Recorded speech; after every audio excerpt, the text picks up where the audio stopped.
Arkadaşım badem ağacı. Sen ağaçların aptalı, ben insanları. Seni kandırır havalar, beni sevdalar. Bir ılıman hava esmeyi görsün, düşünmeden gelecek kara kış. Açarsın çiçeklerini, bense hayra yorarım gördüğüm düşün. Bir güler yüz, bir tatlı söz, açarım yüreğimi hemen. Yemişe durmadan çarpar seni karaya, beni kara sevda. Hem de bilerek kandırıldığımızı. Kaçıncı kez bağlanmış bir olmaza. Ko desinler bize şaşkın. Sonu gelmese de hiçbir aşkın. Açalım yine çiçeklerimizi. Senden yanayım arkadaşım.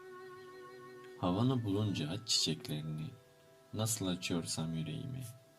Belki bu kez kış olmaz. Bakarsın sevdan düşü olmaz. Nasıl vermişsem kendimi son sevdama. Vur kendini sen de bu güzel havaya.